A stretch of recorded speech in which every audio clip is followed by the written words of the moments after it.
Hi, I hope you're doing great. I'm in Tokyo tonight. I spent part of the day in a quiet little neighborhood, and the day is just winding down. So I thought I'd tell you a little bit about my day. Well, I can say that it started off slowly because I was feeling a little bit of jet lag. I had a small, tiny cup of coffee in my room. It was one of those small pour over packets that they use in Japan, where you unfold it and then anchor it to the top of your coffee cup. It's like a little pour over filter, super cute. And the kettle in my room was amazing. It boiled water in about 45 seconds, so I think I'm gonna bring one of those kettles home with me. I didn't feel the need to rush out of the room today, but then I suddenly realized that the buffet downstairs in the hotel was going to close in about 20 minutes. So after I slammed my coffee, I just tossed on a quick outfit and headed downstairs. Japanese breakfasts are really something else. Everything is so neat and tidy and organized.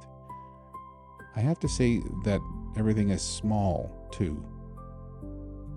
They're not like North American buffets. They're very elegant. They had these little plates that were divided up into 4 sections. And as you went through the buffet, you'd pick little bits of daikon or maybe some rice and put a little togarashi on it. There was some fish for breakfast too. I ended up with a little tic-tac-toe plate of breakfast, and it felt fancy. I have to say though, the sausages were way more pale than what we see back home though. But the bacon was amazing. After that, I decided to go out for a walk around the neighborhood.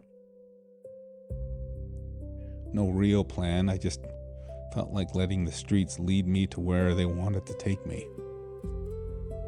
Most of the shops hadn't really opened yet, but I did see a lot of the shopkeepers out in front of their stores, sweeping up and cleaning up the sidewalk and the street that was right directly in front of them. This is a very Japanese thing to do, very honorable, because it feels like everybody does it, and then the result is beautiful streets, immaculate and clean. It feels like everyone cares here a little bit more than back home. I don't know. At one point, I stopped for just a little more coffee. The coffee culture here is really serious. It was a little hard to communicate my order to the barista, though, but we figured our way through it. Well, thanks to Google Translate.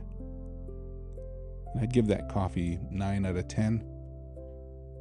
A little strong for my liking, but still really good. The afternoon was pretty fun. More unscheduled, uncomplicated time, though. I noticed that no one around me seemed rushed anywhere. People were moving, but gently, like they had some time. But then I jumped onto a subway station and everything became a lot more hectic. I checked out the subway map and decided that I wanted to go to Miyashita Park in Shibuya. It was only about a 25-minute train ride. Pretty straightforward how to get there. Turns out this is a very popular place where many Japanese people take some time for themselves. It's so lush and green, it's really hard to believe it's in the middle of such a huge city. I'm not gonna lie, it's pretty hot and humid here. I'm so not used to the humidity. But I found the most interesting thing at the 7-Eleven store, and it helped quite a bit. It's something they call shirt spray, and it comes in a little spray bottle. You squirt it all over your shirt. The liquid inside is mentholated. So once you spray yourself, it feels like you're wearing a little air conditioner when you walk around, especially if you sweat a little bit. And that's a pretty weird feeling, but it did feel good. I'm not going to lie. By the time the early evening came, the air had cooled down a little bit, thank goodness.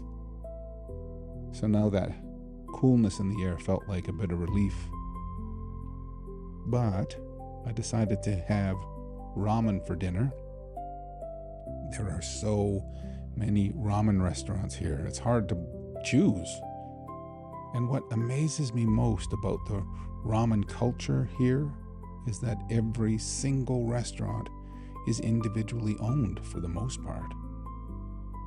They all have their special recipe that they've been working on for years to perfect, and the owners put in so much time and effort to serve up these delicious bowls of broth and noodles and pork, vegetables, mushrooms. It was all just so delicious and beautifully presented. Seriously, I think ramen is one of my favorite foods. I think I need to eat more of it while I'm here and also when I get back home. Eating the ramen didn't help with my sweating though. LOL. So, I just finished walking through a quiet neighborhood around my hotel. It's really calm, barely any noise at all. Nobody honks their horns here. Every now and then, somebody might walk by you, but they're silent. Or if a bike rolls past, it's silent. And that's about it. I did notice a faint smell of cherry blossoms in the air. It wafts around, it comes and goes. But you know what? I'm so happy I'm here. I really do love Japan. I could come back here a million times. And I hope you can come with me here sometime too. I'm curious about how your day was. What stood out to you? Or was it more of the same old where nothing happened? I sometimes feel like I miss those days because, I travel so much. But I miss being there with you and having access to all those beautiful friends of ours. But I will be home soon, and I'll look forward to a big hug when I get back. Right now, though, everything feels like it's slowing down beautifully. Tokyo at night is another experience altogether. And next time I write, I'll tell you all about a Tokyo evening because it's pretty awesome. Anyway, I'm going to pack it in now. But first, a little bit more of this delicious, cool air, and then I'll head off to bed. Sleep well. I'll write again soon.